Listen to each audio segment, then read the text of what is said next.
Assalamualaikum warahmatullahi wabarakatuh. Perkenalkan, nama saya Ramdana Gani dari Universitas Informatika dan Bisnis Indonesia yang berprogram studi Informatika ber-NPM 98824051221113038.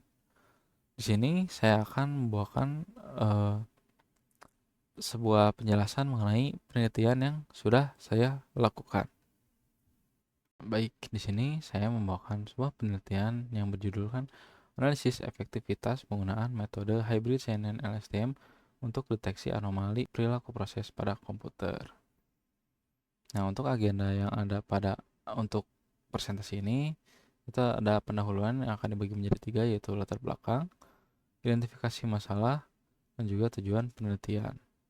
Untuk metodologi penelitian juga sama, akan dibagi menjadi tiga, yaitu sumber dataset, tahapan pemrosesan data, dan juga arsitektur model hybrid CNN LSTM-nya. Untuk yang ketiga, hasil dan pembahasan akan dibagi menjadi tiga juga, yang dimana ada analisis kinerja pelatihan model, dan juga evaluasi metrik, dan yang terakhir perbandingan efektivitas dengan model baseline-nya. Untuk yang keempat, penutup, di sini saya akan menjadikan satu saja nanti, yang dimana kesimpulan hasil penelitian dan juga saran untuk pengembangan selanjutnya. Baik, untuk latar belakangnya itu sendiri, dikarenakan pesatnya teknologi diiringi ancaman cyber yang canggih, malware modern ataupun seperti zero day dan polymorphic sulit dideteksi metode tradisional berbasis signature. Nah, statistik mengatakan bahwa 90% serangan di Indonesia adalah malware yang bervarian Trojan.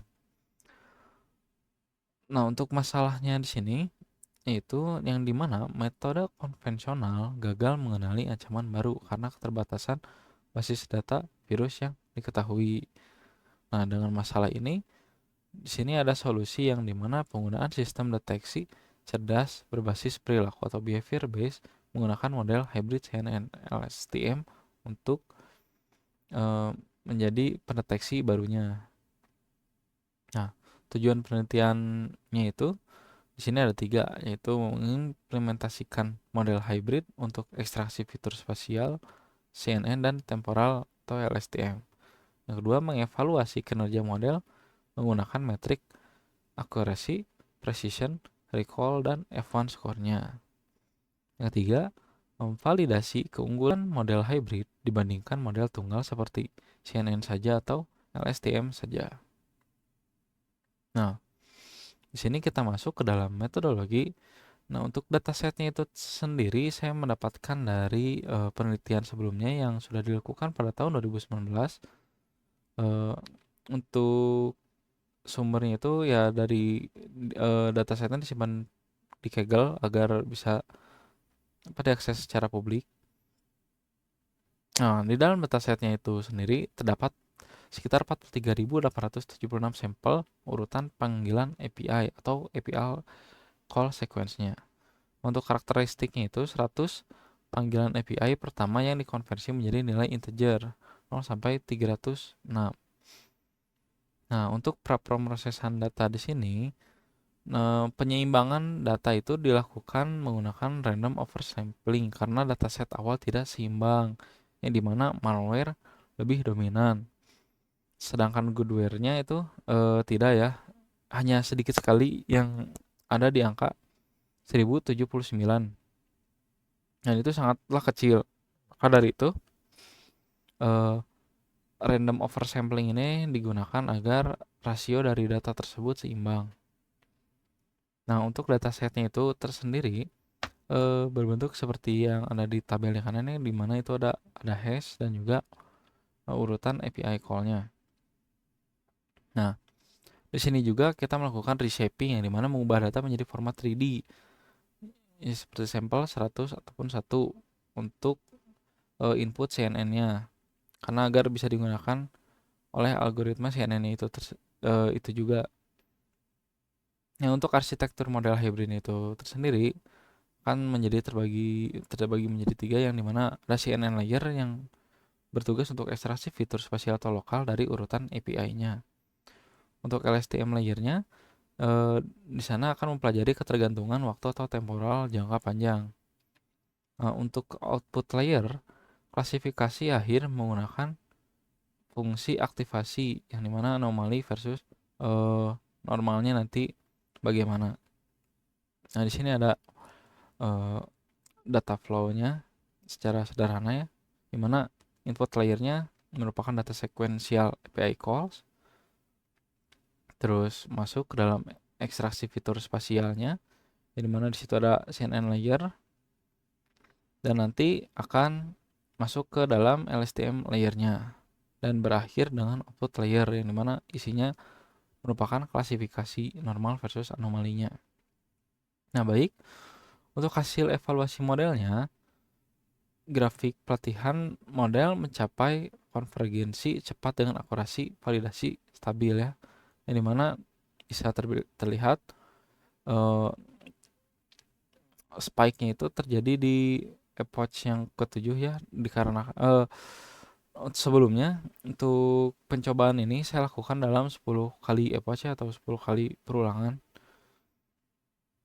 Nah, untuk metrik utamanya ini kita mendapatkan akurasinya sebesar, nah ini mohon maaf ya untuk sebelumnya, ini mungkin ada penulisan dalam angkanya. Ini seharusnya sekitar 98,56%, yang dimana model mampu memprediksi data normal dan malware dengan tepat pada persentase kasus ujinya. Nah, untuk precisionnya atau presisi mendapatkan sekitar 99%, tingkat kesalahan deteksi positif atau false positif sangat rendah, yang dimana model sangat akurat saat memberi label malware-nya. Nah, untuk recall atau sensitivity-nya di sini mendapatkan sekitar 98%, yang dimana model berhasil menemukan dari total serangan malware yang ada di dalam datasetnya. Untuk advance score-nya itu tersendiri mendapatkan 99%, yang dimana keseimbangan yang sangat baik antara presisi dan recall menunjukkan model stabil dan tidak bias.